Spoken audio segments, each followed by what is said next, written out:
nubwo je nemeranya abantu bavuga ngo equipe yatsinze ko Ibura Yamal mugabo vyagaragaye ko numwe mu bakinyi equipe yibuze igomba kwisanta mu kibazo. Yamal rero agiye kumana gatindwe zigana kuri 3 na 4 atagaragara muri equipe ya Barcelona bivanye n'imvuna afise kwijisho gikireka. Si ivyo gusa ku rundi ruhande equipe ya Ibura n'uwagaragara ko agiye kumubera umusubirizi wiwe akaba yonafashe equipe muri kino kiringo witwa Yamal adahari. Ndavuga Ansu Fati vyasa nka umwana ari karagarukana icizere muri equipe ya FC Barcelona uko bigenda kose. Nawe c'est confirmé kuri no munsi yuko yasuye kandi kugira Rochite kumvira yamaze iminsi karagira agiye kumara nawe indwi zine atagaragara muri equipe ya FC Barcelona. Bivuze ngo Barcelona mu mwanya umwe ntigira na Yamal ninagira na Ansu Fati. Oui. Arabigenza gute Frike? Uvyumva gute? Frike arakora kugira ngo equipe yiwe nitakaza umusaruro yarigeze gushika muri kano kanya yo kuba arabambere muri La Liga niki umwana wacha matagara kora 6 nubwo Madrid afise ikirarane ariko kandi nino kuba uno munsi equipe bujya yanaduze yisanze muri 8 za mbere muri UEFA Champions League nyuma yo gutsinda inkino 3 kuri zine bamaze gukina. Icambere coco umumenyereza twarabivuze kandi twongere tunabigaruke ko kandi umumenyereza numwe mu bantu bakomeye cyane ku kintu kijanye no kwiga rimwe na rimwe iyo yabuze abakinyi Mike. Hari kintu uvuze kirankora ko cyane ku mutima hanini nibura ry'umusore rw'ikizina rya Ansu Fati. Fati yakabaye ahari kugira ngo aprofite ibura ry'umugabo azwi ku izina rya Yamal Ebana. Fati yakabaye kuba hari kugira ngo agaragare umwanya uwo abakunzi ba FC Barcelona bari biteze novuga ngo adari erika uyu munsi Yamal arakunzwe ariko Yamal Imana nawe yaramuhezagiye abakunze Yamal nibo bahoze mu misi yeze bakunda umugabo azwi ku izina rya Ansu Fati. Ndibuka 2020 Ansu Fati bamuganye na Vinicius Junior havuga ati ninda zo mukenya komeye hagati ya Vini Junior na Ansu Fati. Hari ikiganiro twigeze gukorana ngo c'était en 2022 yazad ndakubwira nti ariko se byakinze kute kugira ngo Ansu Fati yambikwe nimero 10 zaho umugabo yitwa Lionel Messi. Hari gihe Lionel Messi yatsinda igitsindo ukabona ndetse abakinyi beshi baraje kugira ngo bacishimire nka Ousmane Dembele cyangwa Ousmane Dembele ntaje Griezmann araje n'abandi ariko Yamal yaza agakora hahanda amarangamutima ya Lionel Messi ari Lionel Messi ukabona kamwemwe karamwisha ukabona uko kugumbira umugabo azwi ku izina rya Ansu Fati ni nkaho Messi avuga ati navuye kwa Barcelona umukinyi umwe rukumbi nishobora gusiga ashobora kugumaha ashobora kurindira ibyifuzo vyiwe vyose byo kuzomukenye gangaga ko bizoba ari muri Barcelona ni Fati kuko Messi yaragira gutya karaba iburyo akabona Griezmann akavuga tuntu umwana umwanya wo kwisubira mu Atletico akaraba Ousmane Dembele akavuga ati umwana umwanya yo kwibera umuganga ivyo gukina kabivamwe kuko imiti yarayimenyereye akaraba hige nyuma karati hagati mu kibuga turi kumwe na Frankie de Jong aporo y'ubusatirizi wapi kuko Jessica Mentena nta n'igitsinda afise muri Ligue des Champions y'ikige kuva 2018 kandi aho zako yaraba akagira gutya kuvuga mbega ninde mukingi by'ukuri nshobora gusiga ngaha anye ashobora kuzotanga ibyishimo ku bakunzi ba FC Barcelona babona ari Ansu Fati kabo mu mwaka wa 2020 Ansu Fati atsinda igitsindo ca gatatu mu bitsindo bitatu FC Barcelona yatsinze umugwa wa Levante ahejeje kuvunika hari ku minota 81 musore ci asohoka mu kibuga kuva kiye gihe hari kiganiro nakurikiranye kuri Cadena Ser citwa Carrusel Deportivo bavuga ngo buri ikibazo no mwana yagize ntabwo ari imvune isanzwe yacitse umutsi uyu mutsi usanzwe buriya uva hari umutsi dufise ukoroka ukava sinzi niba ari mu mugongo ni nk'umusokoro muri rusangi hagati mu igufu ku onye ukamanuka no mu ivi ugacumanuka no mu mpaka mu gasinzira hariya mu kirenge bati uriya mutsi warabaye tushe kuko niba mwibuka kire gitsinda ingene gitsinze yagitsindiriye mu bwinjiro bwa Mukorombone ariko yari shuti mw'abantu bati rero uwo mutsi washikiwe kwa Ansu Fati hari imyimenyerezo atari kuriwe gukora kugire agume ari kuri ya nivo nziza uyu munsi Ansu Fati araza yakina match iri on niveau yo hejuru agacongera gasubira akavunika agakora imyimenyerezo bitegura urukino rukomeye agacavunika umumenyereza akamudutako kugeza n'abakunzi bose Barcelona baba bakavuga ngo mbega bya Ansu Fati bimeze gute uyu munsi atanguye kumvigwa n'imigwe nka Fenerbahce itagikina Europa League imigwi tutakibona ikina UEFA Champions League nubwo yaca iba yirenganira imigwi ikinamwe abatama imigwi ikinamwe abantu babaye desespere canke barose amafaranga bari yariye kubwo kwinezeza gusa ko muri Turkiya sinibaza ko urondera umupira w'amaguru wogenda mu gihugu ca Turkiya ni championnat ni miburi buri ya 11 canke ya 12 ku rwego rw'isi mu mashampionnat akomeye kubwanje rero umwana kiri muto nka Ansu atanguye kuronderwa n'imigwi y'abavetera mwumve ko n'aba bavetera bamurondera baba bafise amakuru bamuziko ahubwo tuvuga ngo Barcelona warahomvye Fati ushobora guhomba ikijanye no kuzoba umukinyi w'igihangange kubw'amagara yawe kandi ibi birakunda gushika ejo mundaro umwana yagaritse umupira muri Castilla ku myaka 19 yagize deshirire haziramwe ama infection avuga ati ndabihe yagize deshirire mu mwanya wo kumukorera kumubaga hajamo amabakteri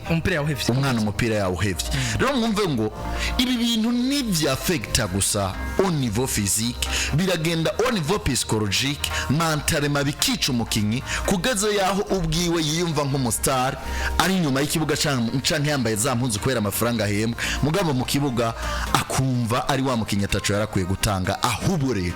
ikintu je numva novuga ko kurusha ikintu ca Ansu Fati kuko ikintu ca Ansu Fati ndibaza kibabaza umukunzi wa Barcelona ni ibura rya Yamal iri bura ryari rikenewe byari bikenewe ko Barcelona ibura Yamal ndemeza ko Pedri uyu munsi ntabwo ari mu amiriye ditere batanu beza isifisi mushingiye kuki shingiye kuri Caicedo wa Chelsea shingiye kuri Ryan Gravenberch wa Liverpool shingiye kuri Nicolo Barella wa Atalanta wa Brito wa Inter Milan shingiye no kwa Bayern bariyo n'ahandi usanga hari umukinya kina hagati by'ukuri meme n'aba ba Fede Valverde n'abandi ba Kamavinga n'abandi usanga hari umukinya kina hagati by'ukuri uyu munsi atakiri kuri niveau ya Pedri aragukinira match ryoshe mugabo wumve ngo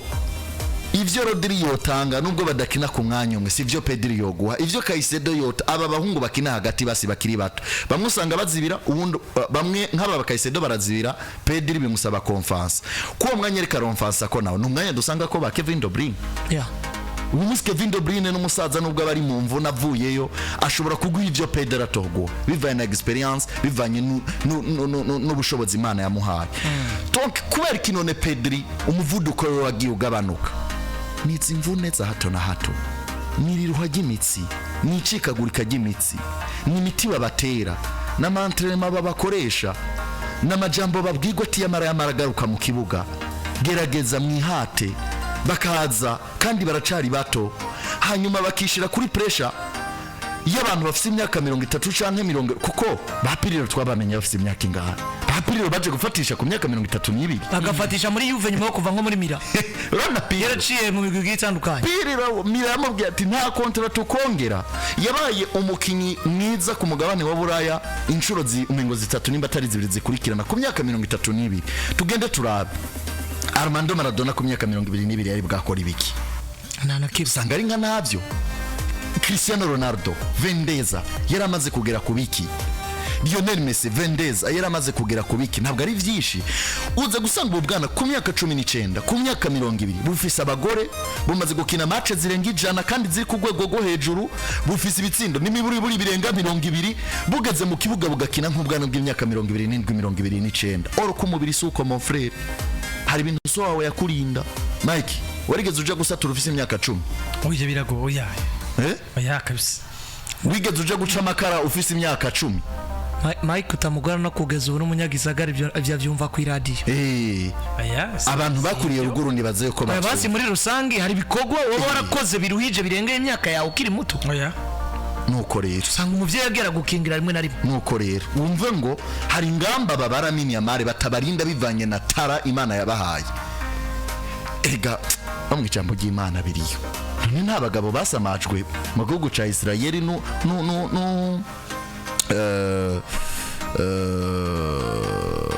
n'umwana w'imyaka 12 yitwa Yesu Kristo akababwira ubutumwa bagasamara ati bubwenga uwo mwana bukurahe ubutumwa tubwira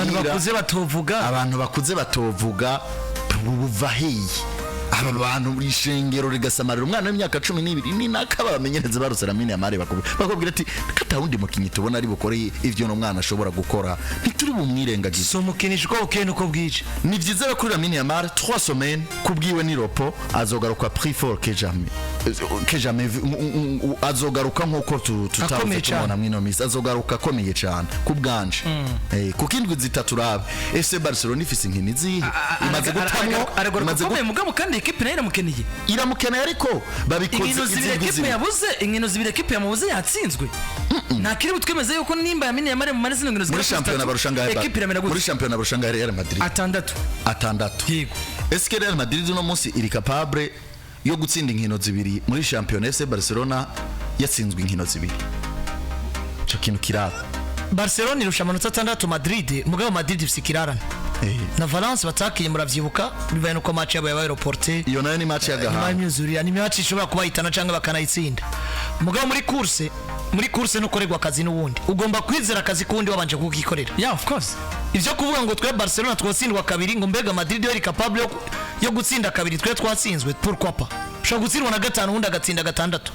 equipe mwibuke ngo yari kuri série d'invincibilité ya matches zigera kuri 42 kwa 43 bagomba barushire ko baca batsindwa na Barcelona match 42 muri La Liga y'Esport batazi gutsindwa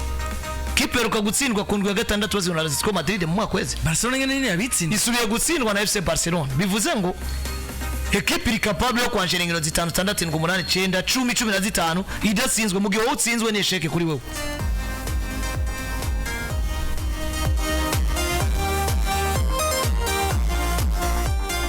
kubganje rero Barcelona igomba kwiraba nka Barca parce que Barcelona afite faiblesse par rapport à Madrid ariko kana Madrid afite faiblesse mugabo pas par rapport à Barcelona mugabo par rapport ivyo barondera mvuze ikintu sinzi ko abantu bitandukanye parce que Madrid no munsi vision yabo ni niveau bari bafise mu mwaka w'ejo no munsi batakaje niveau yo gutwara za Champions League zo gutwara La Liga mugihe Barcelona ni equipe ikirondera kugaruka ku rwego rwayo yahozeko iyo uri kurondera ku rwego wahozeko ugomba kuraba mbega imbere yanje n'indari yandushije iki raison pour laquelle Barcelona tegeza kwikompara kuri Madrid kugira ngo ishobore kuba yoraba niki Madrid yarushije indi migwi mu mwaka weze niki Madrid yaturuje kugira ngo twari gikombe or Madrid ne doit pas regarder derrière irabe Barcelona ngo Barcelona twarushije iki mu mwaka weze ahubwo twatkoze iki mu mwaka weze cyatumye tubabeza gusumba abandi tubwirizwa gukora ikuno munsi kandi raison pour laquelle jenshi ngaruka ku bintu bibiri kumvuneza abantu bana Yamal Nasraoui nkuko bayizi yabivuze yavunise igihe ciza kuneza amagara yiwe parce que bana bariko barasabwa vyinshi par rapport ivyo bategezwa gutanga ariko kandi ndatanguye kubona mbega ubwo dusubiye mu bitabo ho bari igihe twabonye abana muri Amasi batangura ku bwinshi mu kibuga nka kino gihe ibi gacha bikwereka ngo abana muri Amasi bakunze kuduzwa kandi bafise imana mugabo bagakora n'abantu bafise maturité bagakora n'abantu bakuze uno musugiye kuraba Yamal akazari karatumwa Poko Barca kazatumwa Leandro Balde ivyatumwa Pedri Gonzalez ivyatumwa Pablo Gavi ivyatumwa dushobora kuba turi muri y'abana bo muri Amasi bashobora gutangura mu kibuga ari benshi bagatumwa byinshi birengeye imyaka yabo avec ya turi mu maripti de Liga Croisée uno musugiye kuraba migwi yo mayigano tarakuwe ku ngwana wa Buraya dusaba kinyi barenga 30 bose bari muri de Liga Croisée fata muterano ba Gerson Bremer fata ba Jean Lucas Kamaka ugaruke muri equipe de Madrid urabe abariko bagira za Reptile de Liga Croisée uze mu Bwongereza ureba Reptile de Liga Croisée uno musi dufise abakinyi benshi bisigura ngo amahigano yarabaye menshi abakinyi batumwa byinshi bagomba gutanga ingufu zirenze kandi umusa abakinyi barazi ngo kuba mwiza individuellement equipe itabaye nziza biragoye umukinyi agomba kubanza gukora equipe amana wakaba mwiza parce que umukinyi abaho kubera equipe muge equipe ibayeho kubera abakinyi bashobora guhiwa umusaruro ikitwa equipe bivuze ngo ekipe ari nkuru ku mukinnyi. Rero umwana abwirizwa kuruhuka kuko ari muri air, bigaragara ko itigeze kubaho kuri FC Barcelona mu bijyanye n'uburyo abana bakoreshwa.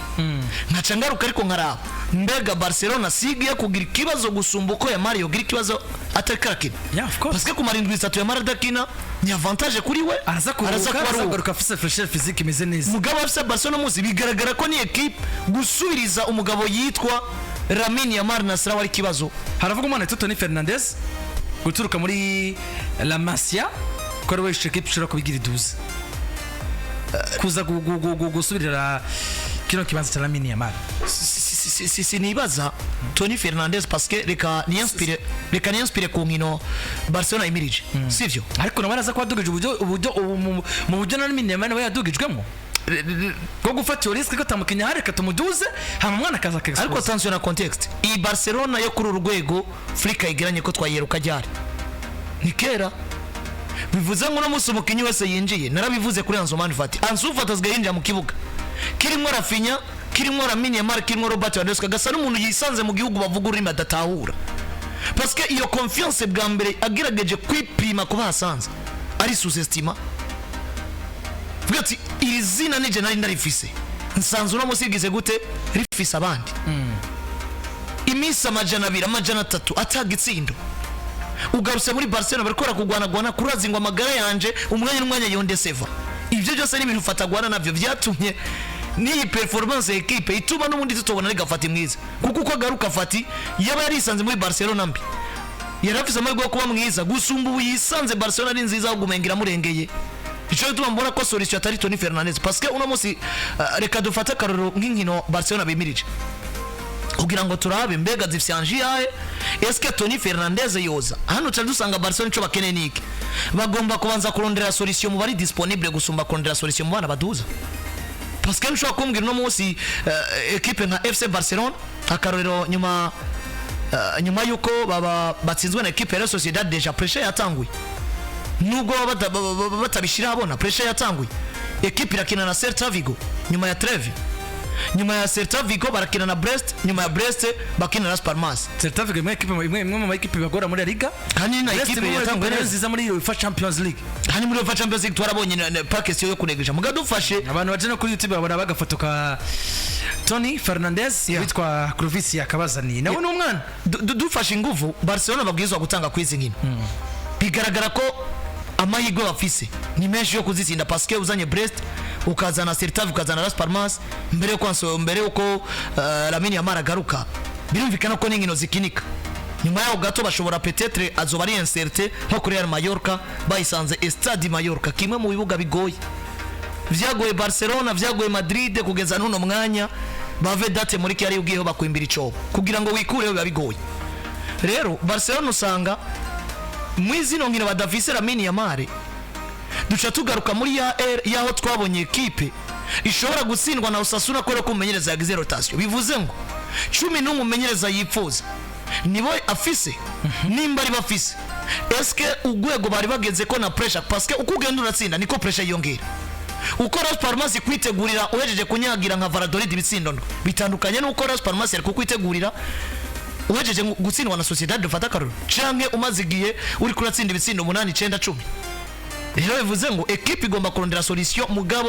deja pressure yatanguye. Umaze kumenya ngo natakaje match ya Sociedad, match igira kabiri muri championnat, mboze Lamine Yamal, Ibura rya Lamine Yamal byavugije benshi amakuru equipe yamaze match dateye mu igori, equipe yakinye match mbi, nyuma ya match mbi bari bamaze igihe bakina ariko bagatsinda. Janagaragaye ko equipe mukenera Lamine Yamal. Iyi ni esheki ikomeye, bagomba kuronderera solution kwanza mu bari. Toni Fernandes kumuduza n'umwe mwana avuga afise potentiel n'ibindi bigiye bitandukanye ashobora kugira icyo atanze, mugabo ndabibona ko amahirwe agomba guhumwana wo muri amasi nk'uko bakunda kubikora, ariko siyo solution ni mu bari. Mu gihe mfata karonko kwa Ansu Fati, wewe ubwimvune yiwe ndayibona ku kibazo kiri personal gusumba ikibazo cha equipe. Equipe irikiragwana nuko Fati yogaruka, mugabo Fati irikiragwana nuko yogaruka ku giti cyo gusumba ko equipe irikiramugwako. Parce que equipe no munsi kubura Fati irafise solution, mugabo Fati kubura Barcelona iraza ko ari shit ikomeye cyane kuri we.